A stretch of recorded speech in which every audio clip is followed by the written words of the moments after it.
You were born with individual strengths and a unique purpose. Don't let fears, false beliefs, or life's happenings diminish your influence. It's time to live and lead for impact. Host Kirsten Ross, expert of transformation, will help you defeat the drama and overcome the trauma that can stop you in your tracks. You'll gain focus, find confidence, and take bold action.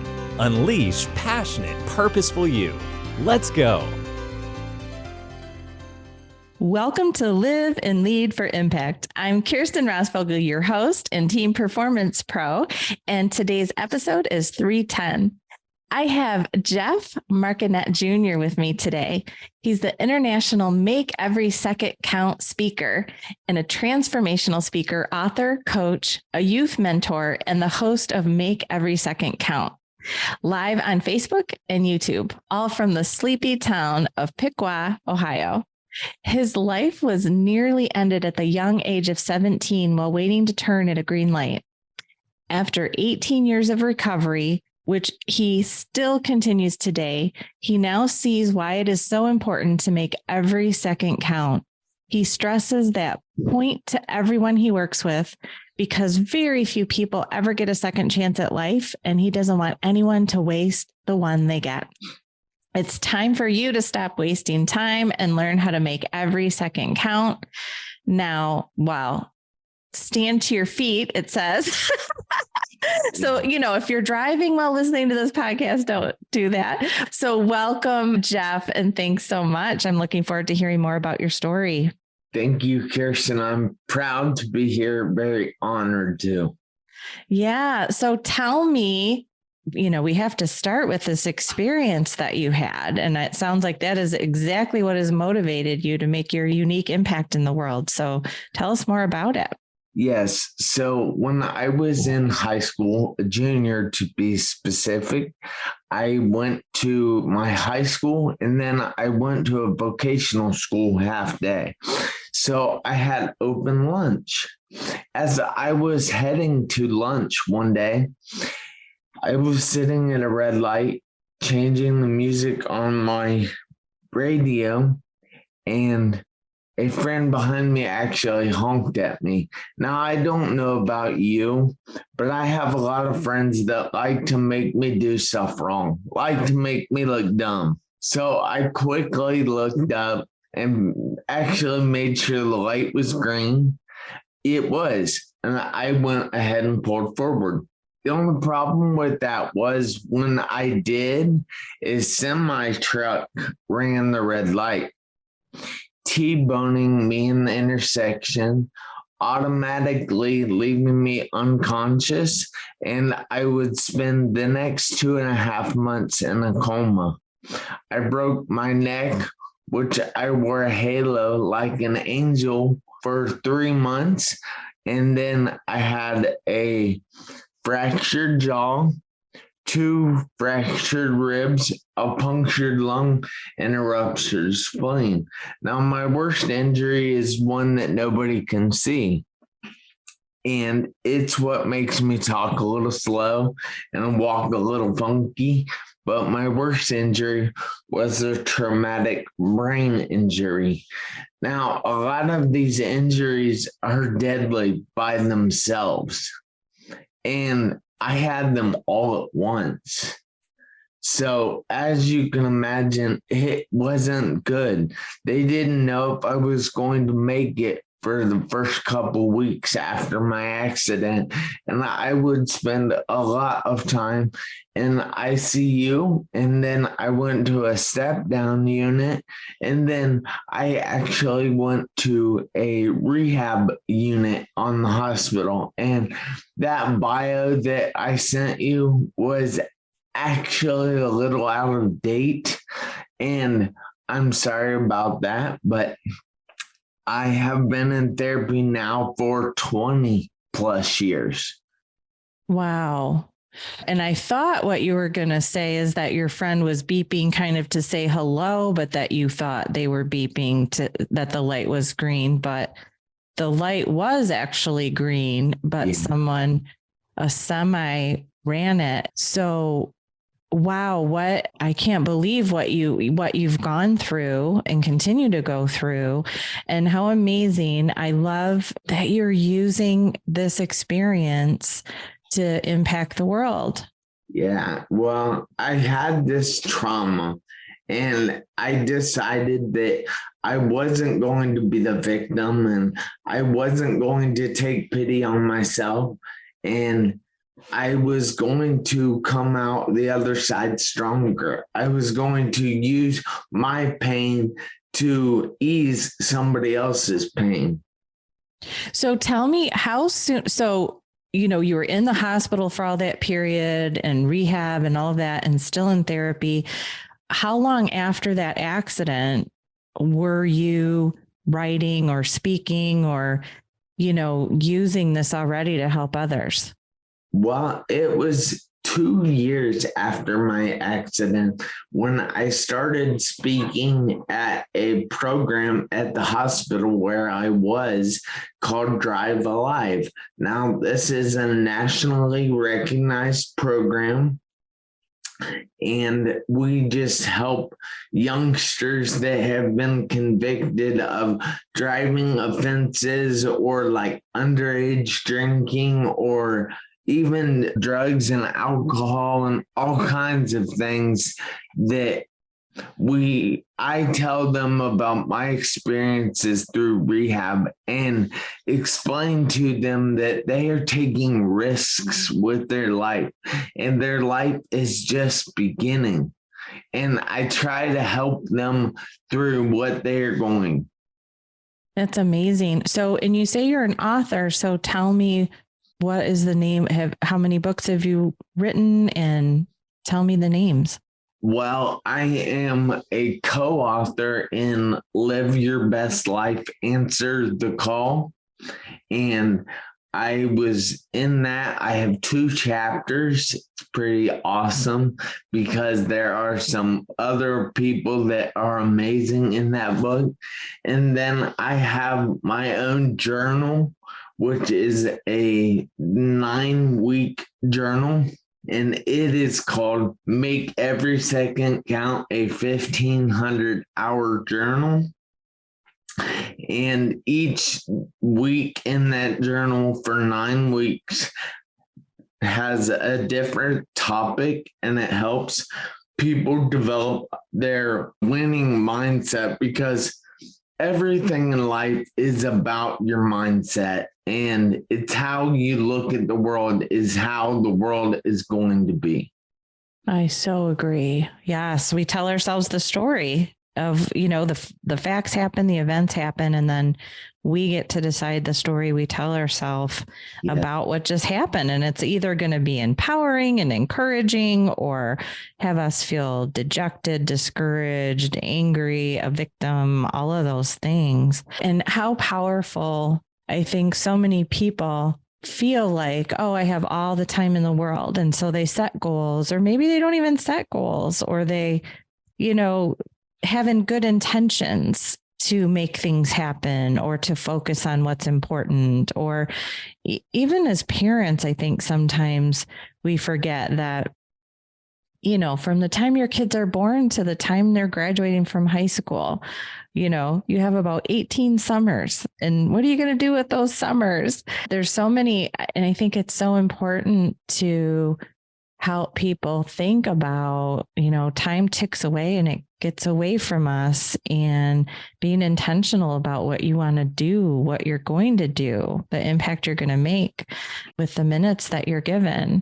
What are some of the topics in your journal, in that 9-week journal? Well, they are like dream big. They're about helping you to set goals.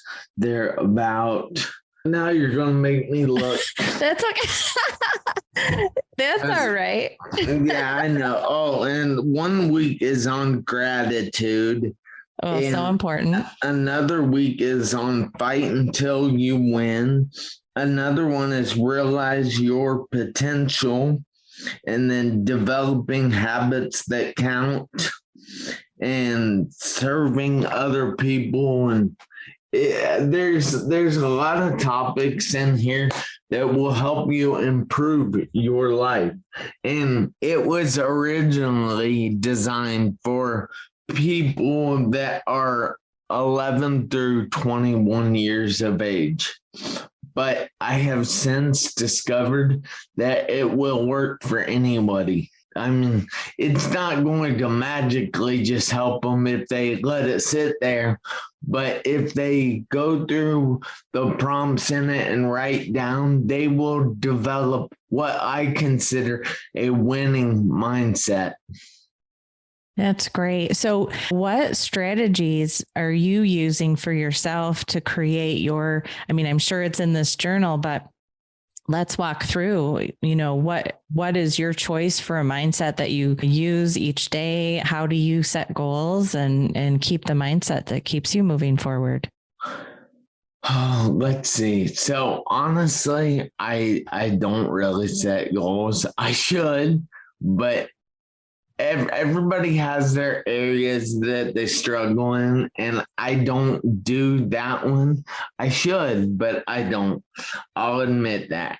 Now, I use affirmations every day. I have a long list of affirmations. I don't write them down because I have trouble writing from my accident still.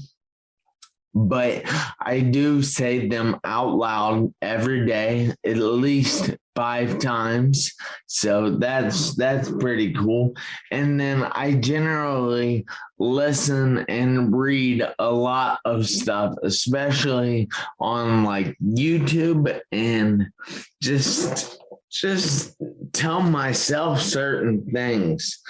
I'm big on monitoring the way you talk to yourself and using positive reinforcement instead of negative reinforcement. That is so important. I think a lot of us don't pay enough attention to that. And that little voice in our head just runs rampant, and it's always kind of afraid. I mean, the intention is to protect us, but yeah, we can say in our head not too nice things about ourselves. Correct. Yeah. So you say you don't set goals, so maybe you don't write them down, but obviously you're making things happen. So I know you have goals. Yeah. Well, I have goals, like, I guess long-term goals, but I don't really like write them down. I guess I do actually kind of set goals. Yeah, because you wouldn't have chapters in a book or do your speaking engagements or record and engage with people on Facebook. I'm doing a little coaching with you right now. I think you're not giving yourself enough credit, maybe, and that you likely have these goals in your head at a minimum, and it sounds to me like you're marching forward in making them happen, or you wouldn't have accomplished what you've accomplished. Yeah, I definitely do work on things, so I suppose I do have goals. Yeah.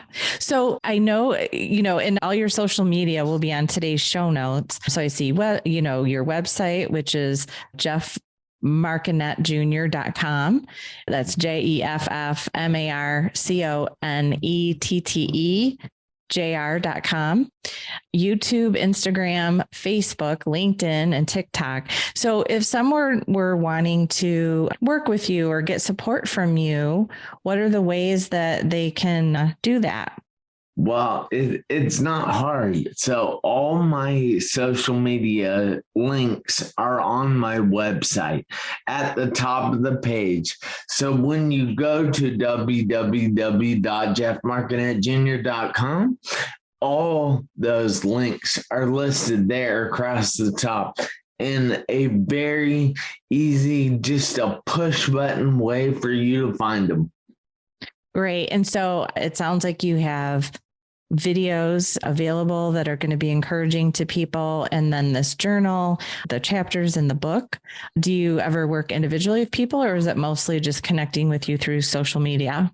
I don't really work individually with people, but it's not out of the realm of possibilities. I might do something like that, but I don't right now. Okay, great. So for those listening who want to connect with Jeff, his website's going to be the main way, which is great. Now, this is the part of the episode where I want to share strategies for you.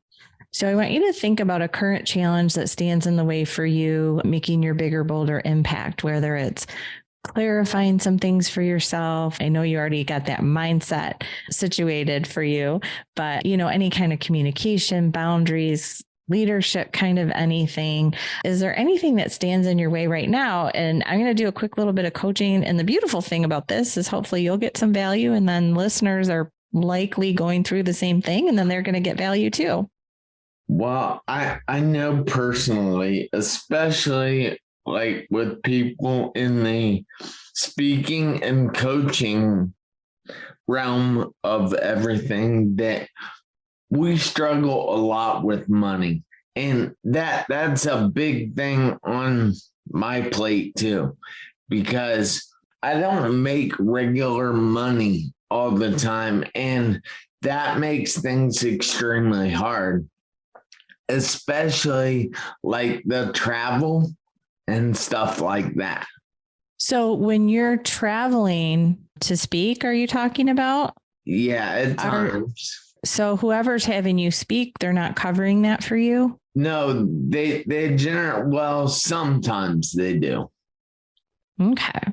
Sometimes they don't have the money, or say they don't have the money. Yeah. So we're going to do a little bit of coaching around your money mindset. And, sometimes, now I'm just meeting you, and so I'm not going to know your whole kind of history or mindset or all of that. But I will say, and in the coaching world, we're not selling something tangible. We're selling our time and the outcomes.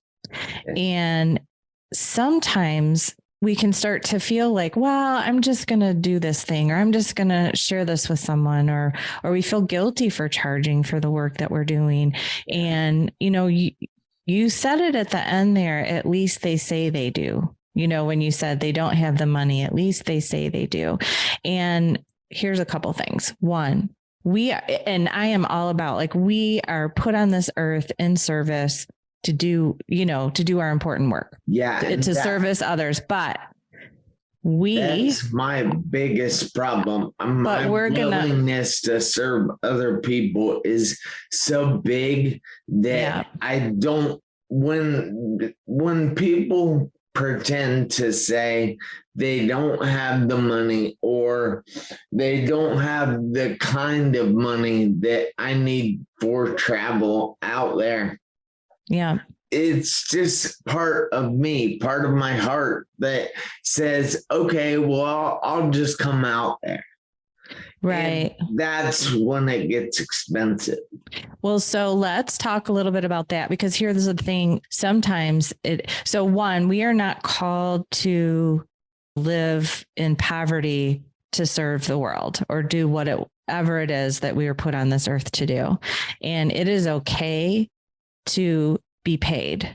And honestly, people value what we share and what we do more if they are paying for it. They're more apt to take action based on what we share if they're paying for it.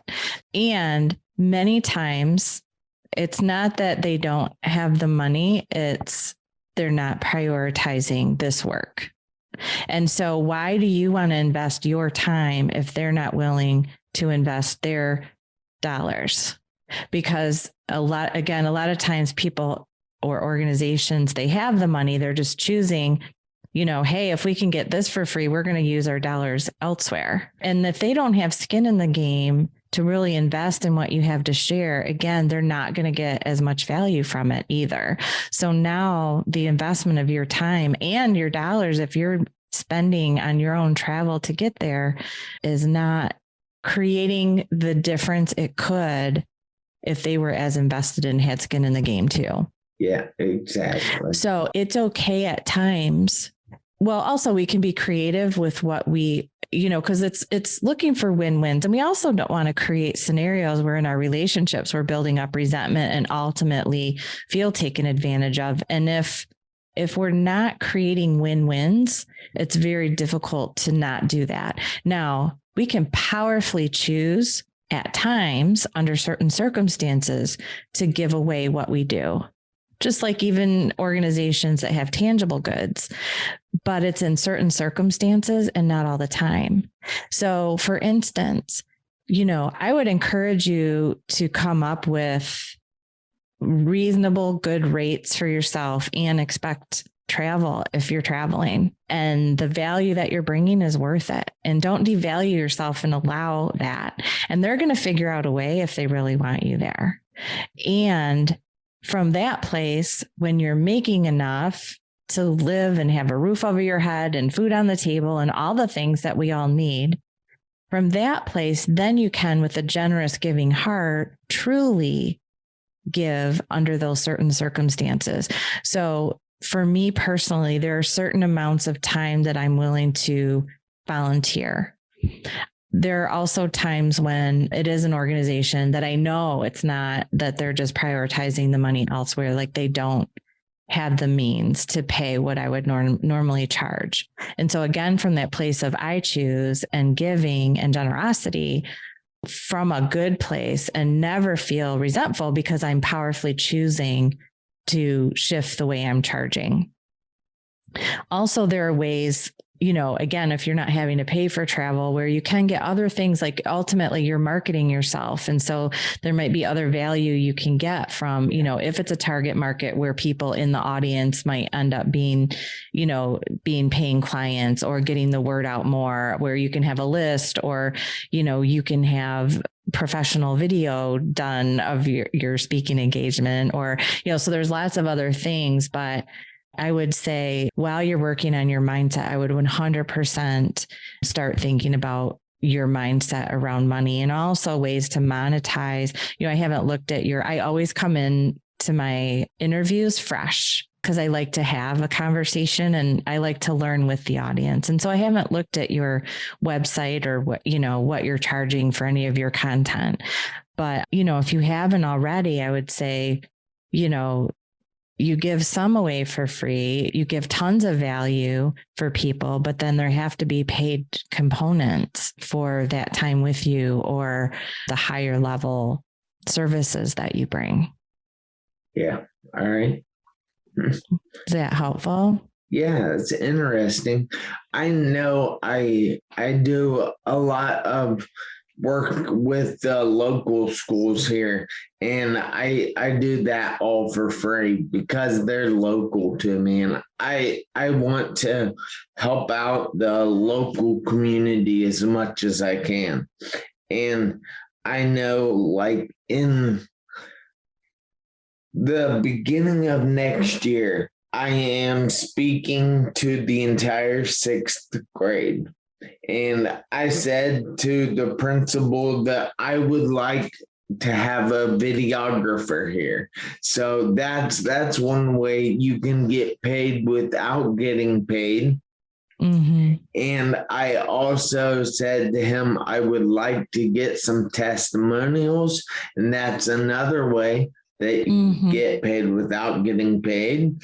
And then also I told him some written testimonials and some pictures. Right. But at some point, then you need to be able to use that you're collecting, because that's all very valuable, but all that you're collecting so that you are then paid. Yeah. From others. And it never hurts to ask, even if it's local, what is your budget? Because I guarantee you they're paying other people to come in and speak. Yeah. So anyway, just food for thought for you. And the thing is, if we're not able to support ourselves with the work that we're doing and the way that we're making an impact in the world, then we don't get to keep doing it. And then the world misses out on our voice and our impact. Yeah. And so, and that would be terrible for that to be the case here, that all the work that you're putting in and the difference that you're making, if you're not able to make a go of it because you're not making enough money doing that, don't rob the world in that way. Yeah. Sounds smart. Yeah. So any other thoughts around that? So actually, the last affirmation I do is money is a tool that constantly flows to me abundantly with ease because I am a money magnet. So I just thought that would add a little something to our conversation there. Good. Now you got to make the ask. And when you're given the opportunity to speak, I'm not good at make that. The ask. Though. Yeah. Well, and just how about this? So if I were coaching you, I'd give you some action steps, and it's always negotiable, but I push people out of their comfort zone. But how about the next time you're asked to speak or do something that you just lob it out there and just see what the response is. And I think you'll be pleasantly surprised. But it is as simple as just saying, what is your budget for this? Or do you have a budget for this? Yeah. Just get them thinking in terms of, oh, okay, this is someone that we're going to pay. Yeah. And at least get that conversation started and get them shifting their mindset so that you can keep doing your work. That's great advice, though. Yeah. Good. Well, as we finish up our time together, what words of wisdom do you have for others who want to make their own impact in the world? So it's like life is so short and it's not guaranteed for anybody. I mean, you could honestly die walking out the door today or anywhere else, and nothing is guaranteed. So what I always say is you have to make every second count. Why? Because you never know when those seconds are going to run out on your one life. Yes. So get out there and make your bigger, bolder impact. Just do it. Take the steps that you may have been putting off. Well, thank you so much, Jeff, for joining me today and for your courage and for all the work that you're doing to make a difference in the world. And again, if you want to connect with Jeff, all of his social media and website links will be on today's show notes. So to find those, you go to defeatthedrama.com, click on the podcast tab and go to episode 310. And again, we'll have all of his website and all of his social media there. And if you're struggling to make your bigger, bolder impact, struggling with building a high performing team or mindset, leadership techniques, need some clarity, need that little extra push, whatever it is, grab a spot on my calendar. I would love to chat with you. You can do that simply by going to focusforwardcoaching.com/book call. Yes, it is that simple. Just go there. You can grab 30 minutes on my calendar. We can chat and talk about some next steps. I want to help you make your bigger, bolder impact. So thanks for joining, and thank you for all that you're doing in the world. Make it a great day.